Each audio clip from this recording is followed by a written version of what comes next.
What is up, you guys? It's me, Kiki Solano, welcoming you to BYUSN right now. Let's start today off with some things you might not know, but some things you should know. Like Paisley Johnson-Harding, well, she can play with a broken hand. Quarterback Jacob Conover, he can double as a BYU equipment manager. And Matt Harms, oh, he's real good at puzzles. Let's go. Regular season play may be over for BYU women's volleyball, but they are looking to continue their winning streak into the postseason. Our Cougs received a 16 seed and a first-round bye in the NCAA tournament.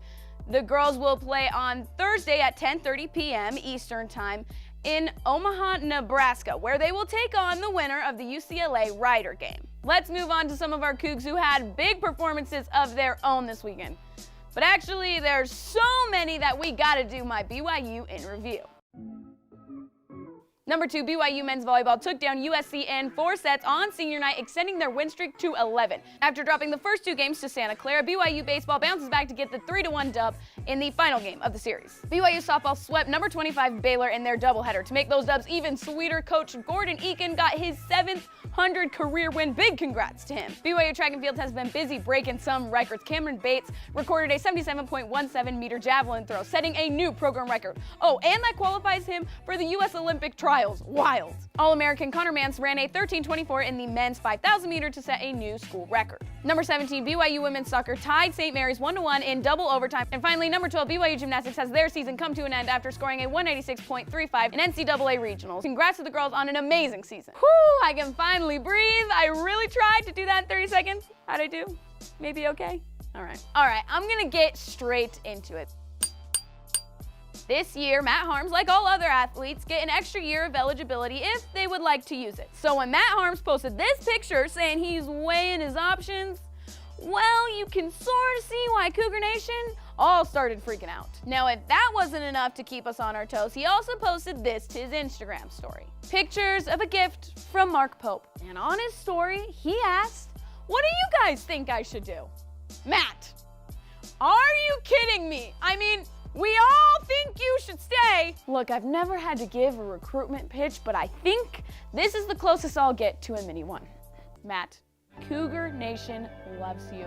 You did some special things this year, and you have the opportunity to run it back. That is a gift. Plus, you've only begun to see what Marriott Center magic is like with fans.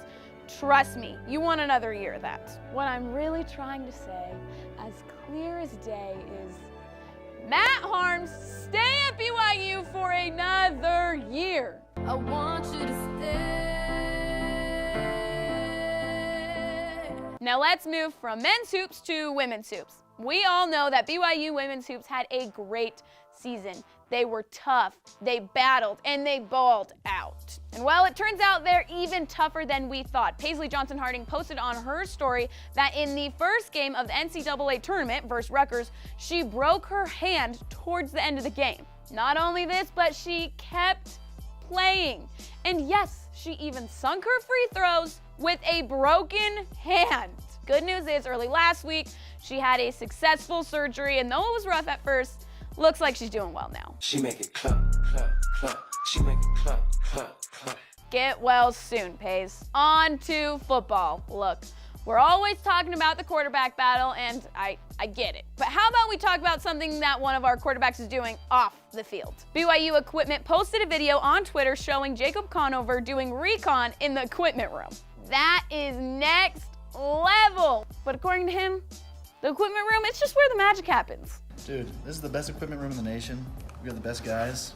Now how about we get to some Smith Fieldhouse magic? The Smith Fieldhouse wasn't just magical because of BYU men's volleyball's most recent dub versus USC. It was magical because it was senior night. Men's volleyball, they were really getting us all in our feels on social media leading up to the match. And the players added to this after the match as well, and now I'm just not good. I'm so grateful for our seniors. We really have been witnessing greatness from them over the last few years. Guys, we're lucky. So while I want to thank them, I also want to keep on getting hyped because they're not done yet, and I know they're going to finish the season strong. Thanks for hanging out with me on BYUSN right now. You know what to do. Follow us. If you're not already following us, but you should be following us. See ya!